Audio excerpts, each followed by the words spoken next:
So the next part of the training program, called Not Being in Excruciating Pain, is I am currently standing on the soil of the earth with absolutely bare feet. What if you took your transcending fear, courage growing process into the place of being resistant to taking your shoes off and walking upon the earth? What if you faced all of those retractions away from direct experience of connection and made that part of your healing program? What if your fear of gross stuff was preventing you from creating a beautiful garden because worms gross you out? Well, get over it, man. Do you like to eat? Face the gross retraction. Face it and love your worms. And in the process of loving something that you used to think of as gross, you convert your fear. You convert it, you alchemize it, you transition that energy flow into something that is completely different and not so stopped up, right? If you say, ooh, I don't want to touch worms, or whatever it is, I don't want to smell blended old vegetables that you pour in there because it grosses you out. Well, what do you say to somebody that's afraid of jumping out of airplanes? What do you say to somebody that is afraid of heights? What do you say to help somebody to face their fear of something that you can see as an opportunity for them to expand their life in a way that would be very, very, very healthy and constructive? So I'm going to talk you into understanding why gross ain't gross. If you decide to love everything, I love all parts of the earth. Assert that within your own mind. I love the earth. I love the earth. I love the earth. I love all parts of the earth. And then the ego goes, well, that all, like all. Yes, accept it all. Start with that. Some of the garbage you got to clean up. I understand that. But the earth is beautiful. If you can't see that, you got your eyes closed. You can't see the world with one eye open and one eye closed. And you can't manipulate the world if you're retracting in fear and disgust from things that gross you out. That's why people don't hang out with homeless people that are just, I mean, there's the kind that you don't want to hang out with, but most of them are just, in between places, and that 1 or 2 minute conversation you have with them could be completely changing their day. And it'll most certainly change your day to know that you're facing your fear of disgust and retraction in favor of connection, in favor of an improvement to who you are being. Who you've been intending is one thing, and I know that most people have very good intentions. The question is, what do you do with those intentions? And do you have the commitment to face the pain and the resistance and the repulsion that goes associated with your path ahead towards connection? Because when you get to connection, you're not alone anymore. And you can co-create and commiserate if you wish, but you can co-everything when you reach towards human connection. But that's level 2. Actually, I'd say it's probably closer to level 3 given that we have pets. Level 1 connection for me is reaching out into nature with your loving gaze, with your open nostrils.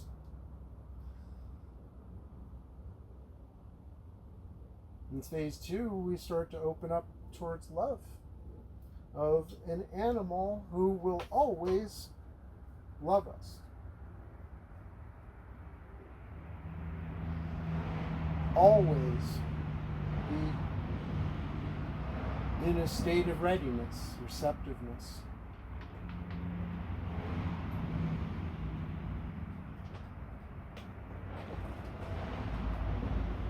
And then level 3, you got these other people like you, but you didn't think they were like you. You thought they were completely separate constructs of the universe that are not you. And on a certain level, since both of you believe that, that is true. Absolutely true. And your universe is your universe. But there is a potential common universe in between all beings. And connection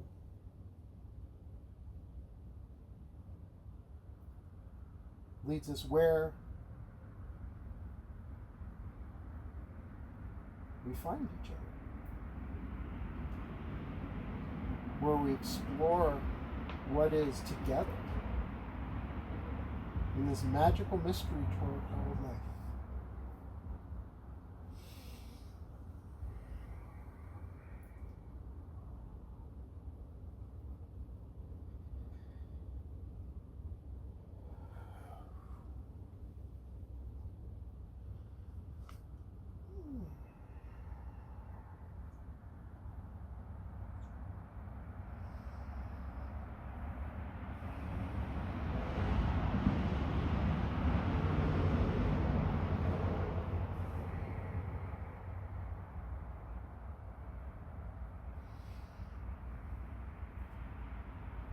Yep, wake it back up.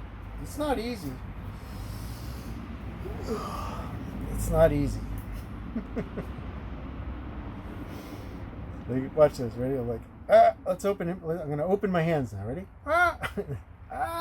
This one can go a little further than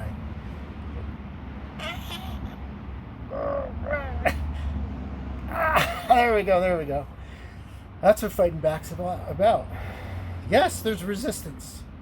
Maybe this is another person that you're trying to get them to act more lovingly in some way by reaching out with your love and demonstrating. And they may, or they might not. You have to be okay with it, and you got to keep trying. You got to fight the good fight on the good side of the battle, which is love every time.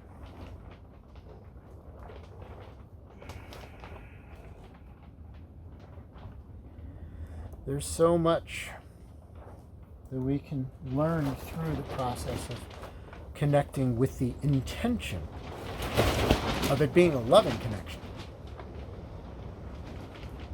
See, we don't start most relationships like that. You have common interests, you have, genetic connection or whatever it is.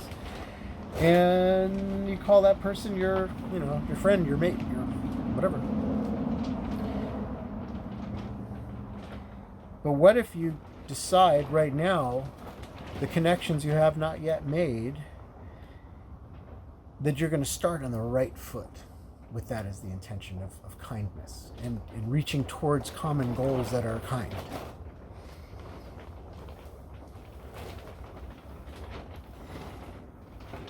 What if we can magnetize friendships and alchemize friendships?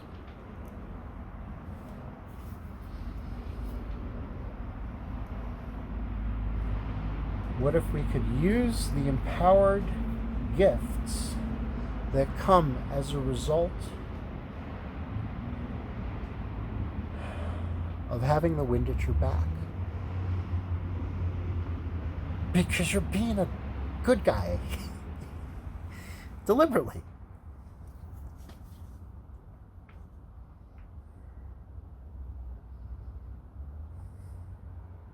When I fly, I notice that up is a little more work. Because gravity is going that way. The gravity of a situation is that love, as the engineer of the universe, has put the wheels together to go in a certain direction, towards connection, towards kindness, towards harmony and balance. And then we get in there and no, but I want to go the other way. All right. You can try, the Creator says. That's why I gave you free will, so that you can experience all things, including doing it the way that's opposite to loving.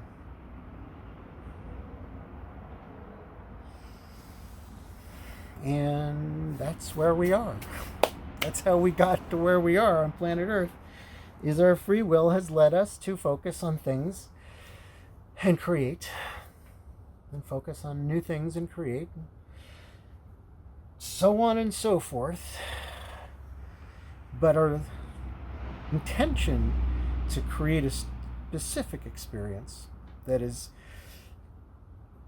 based on your own desire to be inspired, to follow through with that which brings you to joy and connection and warm feelings, and in some cases the only guidance you get is a little bit less bad. It hurts a little less. But that guidance is in you. But as you noticed, I noticed this one, when I'm in a shit mood, my guidance sucks. It's my fault. It's your fault that you let your thoughts take you away from your pursuit of the lighter feelings. That means you got the ability to do a 180 and go in the other direction. Sometimes it's just a little to the left, a little to the right.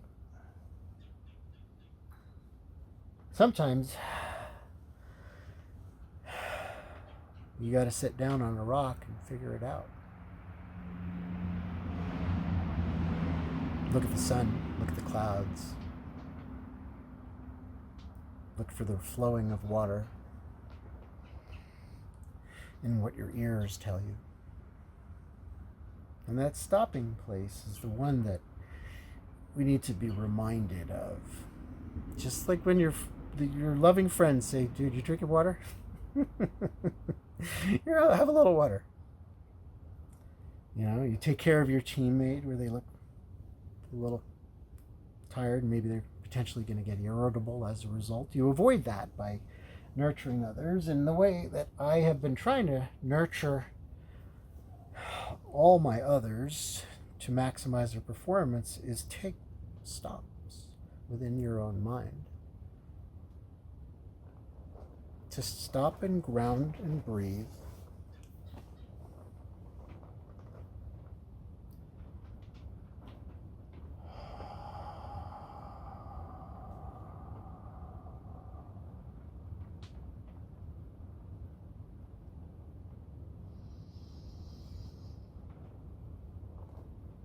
And know that after you release, it's gone. And when you inhale, now that you're empty, the larger ether of the you, the big you, flows in. Now, how big that you is, well, that depends on your filter. But what it really is a lot bigger than you thought. It's a lot brighter and more amazing.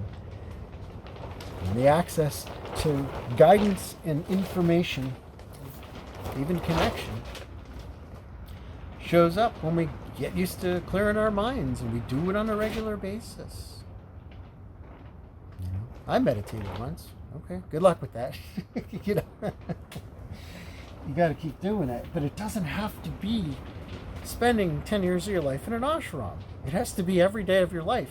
You spend the 10 years. Well, what about the 11th year? Well, I used to live in an ashram. How was that? Oh, we meditated a lot. Were you really chill? Oh, God, yeah. I was super chill. Yeah, so what have you been doing lately? Well, I'm working, and I don't really have a lot of time for meditating. And and I noticed this fungal infection I didn't have before. I don't know. I noticed that my back hurts. I noticed that, and it's interesting because this past week that I've been in pain, I've started meditating a lot more in my way, in a different way, because I can't sit up. But I've been clearing my mind more and I intend to do it even more. But the week leading up to me feeling like crap, and all of a sudden my spine just reaching a critical mass where the discs, two of the discs just gave up and pinched the nerve, and now I've been, another healing opportunity. And it's the life of an athlete or an earthling. I guess the difference is there that the athlete gets back up. And I noticed that I hadn't been meditating so much leading up to it. I hadn't been hydrating quite as much. So, it's my fault. Take responsibility. Can't change if you don't own it. I was working in the greenhouse. I was doing stuff. I was, doing inspired actions. But there's a difference between a ball rolling down a hill in the way that was intended and a ball that comes to a stop and comes to know why it's rolling down a hill.